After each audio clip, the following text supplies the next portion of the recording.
ఆంధ్రప్రదేశ్ గ్రామ ward volunteers association ఆధ్వర్యంలో Guntur market సెంటర్లోని signals వద్ద నుంచి జిల్లా కలెక్టర్ కార్యాలయం వరకు ర్యాలీ నిర్వహించారు. అనంతరం జిల్లా కలెక్టర్ ని కలిసి మెమరాండం అందజేయడం జరిగింది. ఈ సందర్భంగా రాష్ట్ర అధ్యక్షులు భాష మరియు జిల్లా ఉపాధ్యక్షులు స్వప్న మీడియాతో మాట్లాడారు. ఎన్నికలకు ముందు వాలంటీర్లకు 5,000 నుంచి 10,000 వరకు జీతం పెంచుతామని చెప్పిన ముఖ్యమంత్రి చంద్రబాబు మాట నిలబెట్టుకోవాలని తెలిపారు. వాలంటీర్లను వెంటనే విధుల్లోకి తీసుకోవాలని డిమాండ్ చేశారు. 10,000 వేతనం చెల్లించి కూటమి ప్రభుత్వం ఇచ్చిన హామీని నిలబెట్టుకోవాలని అన్నారు. కార్యక్రమంలో జిల్లా ప్రధాన కార్యదర్శి కరీముల్లా, సమీరా, షాజహా తదితరులు పాల్గొన్నారు.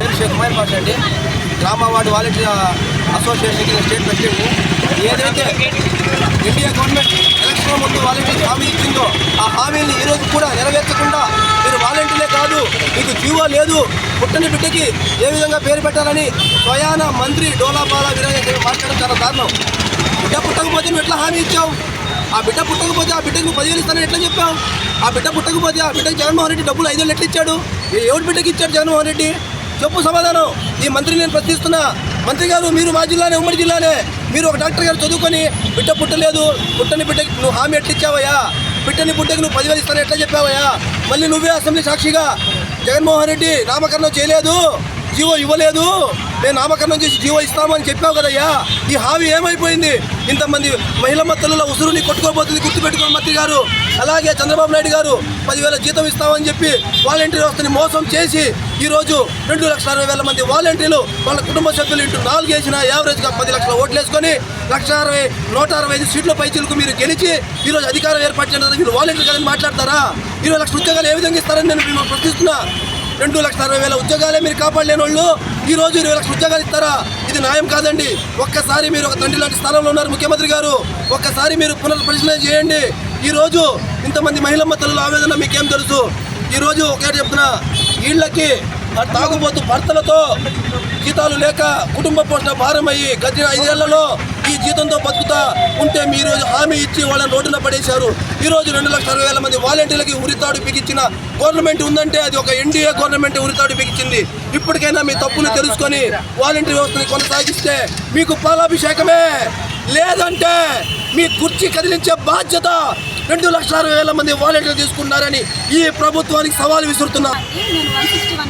సచివాలయంలో వాలంటీర్ కవితను నిర్వహిస్తున్నాను. నేను BSc చేశానండి.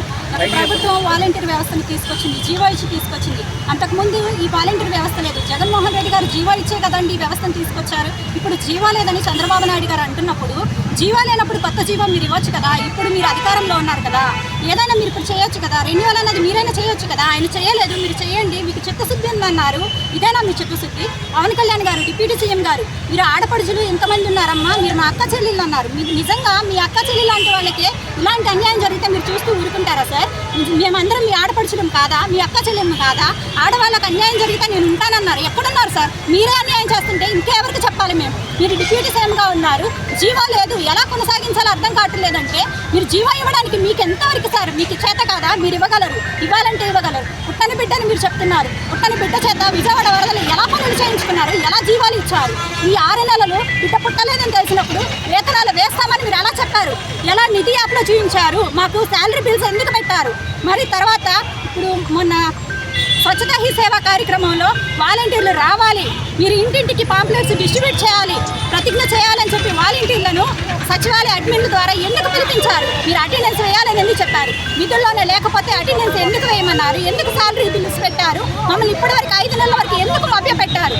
2,60,000 మంది వాలంటీర్లు సార్, ఆడపడుచులు ఉన్నాము, ఇంట్లో కుటుంబ పోషణ చేతకాని వాళ్ళు ఉన్నారు, చిన్నపిల్లలు ఉన్నారు, పెద్దవాళ్ళు ఉన్నారు. మేమందరం ఏమైపోవాలి?